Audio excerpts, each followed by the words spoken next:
Hello YouTube land and welcome back to the Small Workshop Adventures.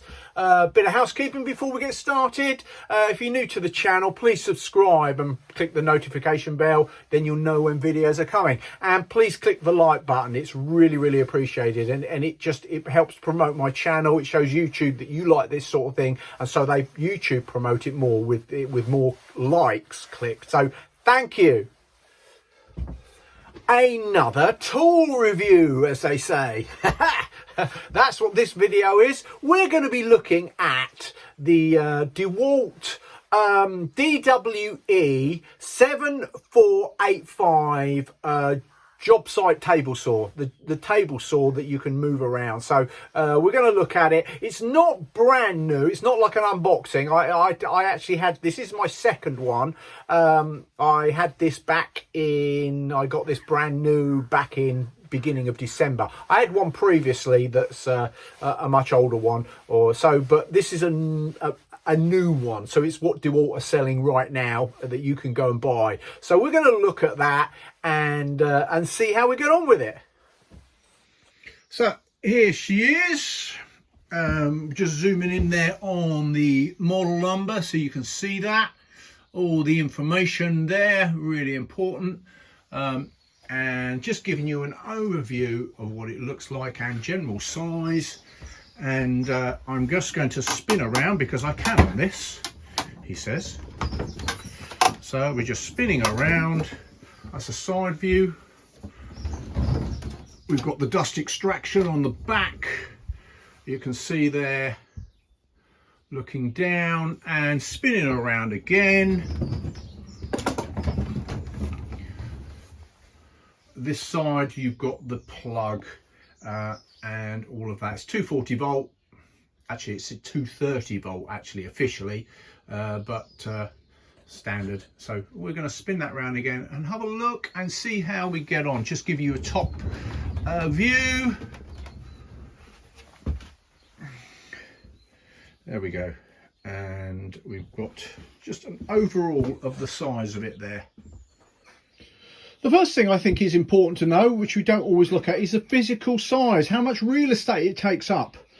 So there you can see a tape measure, which is obviously there's a tape measure on there, but I put another on there. So there you go. It is going out there to 570 mil across the width. The actual table part of it is about just under 500 millimeters. Let's have a look at the depth of it. So from front to back, as you can see there, I'm holding that on there because it will just go, and we are going at about 560 millimeters. You've got obviously the handle to adjust the fence, which sticks out a bit more. So you're talking about 600 approximately in real estate space. So if you've got a space 600 by 600, it's going to fit nice and easy in there. And there we go. Height, we are talking about just under 330 millimeters. So yeah, that sort of height, 33 centimeters tall, a foot, 13 inches. Again, on your real estate size, and I think that's important. It's certainly important for some people, maybe not others, but it's good to know the physical size of the machine. Now, there's lots of table saws and portable job site table saws out there on the market, but one of the things I noticed, which was really important to me, is to be able to cut really square. And what a lot of people say, and I've certainly experienced it, is that the fence is one of the best there is out there. Now, there's a lot of saws that do what they do, but this particular fence is really true and square. So we're just going to look at that. That's one of the big selling points for this, because essentially you want to cut things perfect, don't you? With a table saw without a decent fence is well, it ceases to actually be a table saw. So it wobbles around all over the place. So it was really important to me to have something that was highly accurate and absolutely solid. And that's what this is. So we're just going to have a little look at the fence, which is the big selling point of this, and how it actually operates. So the fence secures on these little, I don't know what you call them, it's what do you call these? They're, I don't know, securing pins. Pins, there we go. The little pins either side for different cutting widths. So you can extend it out and get obviously a wider cut, which we'll come to in a minute. The length, the width of cut that this will actually do. You've got them obviously there at the front, and you've got them at the back to secure. So we're just going to show you securing it, the fence, nice, and it really is simple. So just putting the fence on, we've got these little locators there for the pin. I'm calling them pins. I actually don't know the official name for these, but I'm going to call them the fence pins, the locators. So you just put them nicely on there, front and back. Just sit there. Then we push these levers down just to lock it in place. So we've got one at the back and we've got one at the front. That is now rock solid. It's perfectly square, and that is nice and easy. Just to take it off, if you want to move it, it just comes off that easy. So you're just putting that on, and there. If you want to have a bigger cut, you put that on the outside one, and we've got more width. You can have a bigger panel to cut. Again, locked in, nice and solid. So let's just bring that back to the more internal ones. So we have this lever here, which enables you to move the fence. So at the moment, that down is locked. I just bring it up. As you see, that releases it, and I will now be able to move the fence, as you'll see. So that lever at the side there, nice and locked, nice clunk as well. It feels solid, doesn't it?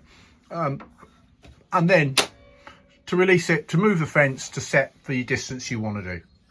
So at the moment, the fence is locked. Now, just to unlock it, because we want to move it, to set there, you just bring that, as we said, that lever, which is just under here, just bring that up, and now there you go. This little knob there, you can turn and adjust your fence. You can actually also adjust your fence doing that. It moves just as well there. This is just then you can micro adjust it with this as you get to your physical size. As you see, you can bring it right up into the actual blade itself. Am I showing that? There you go. You can bring it right up in, so you can do some really fine cuts with that, and it will really look after you. So that's the moving of the fence. So the distance to the blade, when you're on they're on the internal pins, fence locator pins, is what are we looking at? I'm going over there, 52.5, 525 millimeters approximately, 525 millimeters in that. Now we can go out slightly further, as I'm going to show you. Now the fence is on the external locator pins, as you can see. It's on the outside there with our tape measure, and we're coming into 625.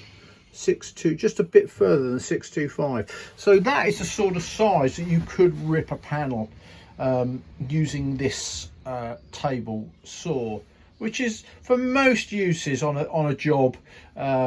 It's fine. If you need something bigger, then you're going to have to go and get some more specialists, or you use, which you also use in conjunction with these, is a plunge saw.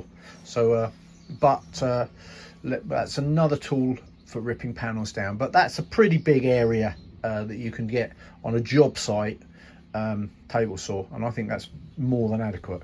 So on the back here, you've got your dust extraction, which again, you just put your hose in the back, and there she goes. I'm not pushing her in very well because it's not fixed to the floor at the minute, but you can see there your dust extraction goes in the back there. It is about 58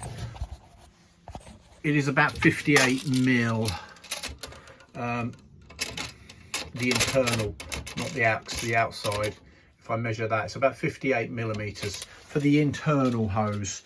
So just to bring the blade up, just wind this round, really nice and easy, and you can see the blade is coming up here. So we've got that. Now, cutting size, first of all, let's actually have a look at that, the depth of cut that you can actually do with this.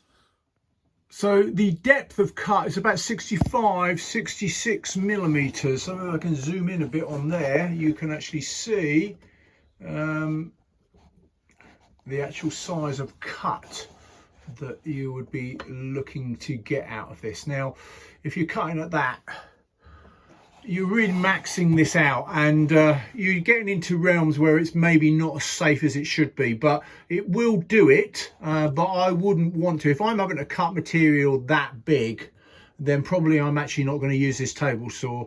It's not really when you're actually pushing this to its absolute max. We're each to their own, but I would then start to be looking at my own safety and not cutting something that thick. You're going to really push this saw. So it can do it, but my advice, purely my advice, is to always be safe and get it done somewhere else. So we also have the various angles you can cut up to 45 degrees to a mitre. So we're going to do that. To do that, you just literally release this lever, and you can see you would go right up to 45 degrees. And you can see the blade is now cutting at 45 degrees. So anything up to, you can cut some really nice mitres. Nice and solid, because there we go, I'm going the wrong way. There we go, you've got that back. Move that to 30 degrees and you can see the blade moving back to 0 and back to perfect 90. Get at the blade. If you need to change the blade in any way, you just remove the plate, so it's just lifting that up. That's set there, so you just pull that out, pull the blade out, and you can see in there that you can get to change the blade there. So you can see the blade. If I just spin that round, you can actually see the size of the blade that we use on there. This is a 24 teeth. You can get bigger. You can get all sorts, but that gives you the size of the blade that you would have on this.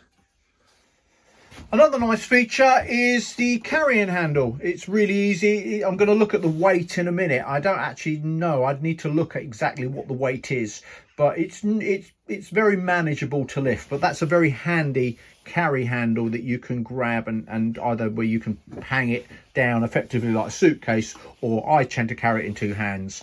But that's a nice little carry handle. Now the stop start button. Well, press green to start and it will kick off. Now this is really nice, because if you need to stop it really fast, I love this feature, you just got to press that and it instantly stops. It's not like you've got to find a smaller button, which is on the older ones is what you had to do. Whereas this, you can just bang it, you can hit it with your knee, you can do anything, you can just get it to stop really quick when you need to, and that's a brilliant safety feature. So and it stops it being started as well, because you've got to go in there. You're really going to struggle to accidentally start the machine if it is actually plugged in.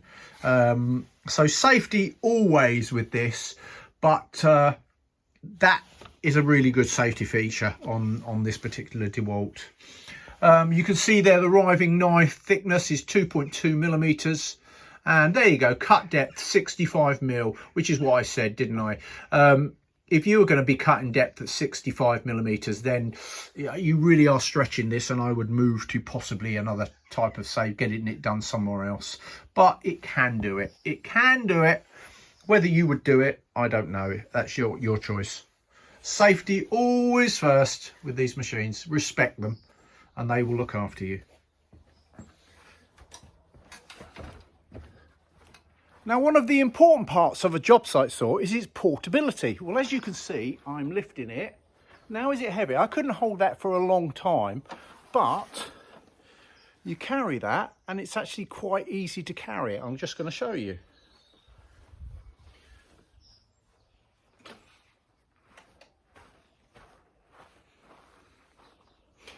Quite straightforward, really, isn't it? I mean, you won't be carrying it forever, but it's manageable. It's very manageable and actually quite portable, considering you need to move it around, which is the whole point of a job site saw. Currently, price at the moment, looking around, the cheapest is about $465 in UK price, £465 in the UK. You're generally coming under 500 for it in most places, but you can shop around and get this currently for about 460, 465, 470, which is what you'd expect then for a machine that of this quality. You can get obviously table saws that are much that are, you know, a few £100 cheaper, but what you'll come up against probably, and I know that, is the quality of the fence. And in the end, a table saw is only as good as its fence. Yes, you're going to cut things, but when we're using a table saw is about having that really perfect, firm, doesn't move, rock solid fence. And that will be what governs. Probably lots of you will actually go, yeah, okay. Now, can you get something cheaper? Yes, but it's about the quality of fence. Now, this is a job site one. This is not something that's permanent in a workshop. It is in my workshop because it's also small enough to be in my small workshop, which really works for me. And if you've got a small workshop, then you know that you could probably make some space to make this happen. But you have to move it around. It's on casters, so it comes in. It's not in a fixed table. That I just don't have that facility. But equally, I lift it off, put it in the back of my van, put it on site, and it's brilliant for all of those things. So should you get one? Well, if you're in the market for one, it's certainly worth considering. Or maybe you're upgrading. But that's your choice, and we pays our money, we makes our choice, don't we, as they say. So who knows? For some of you, it's just it's a luxury too far, and it is a big outlay at just under £500.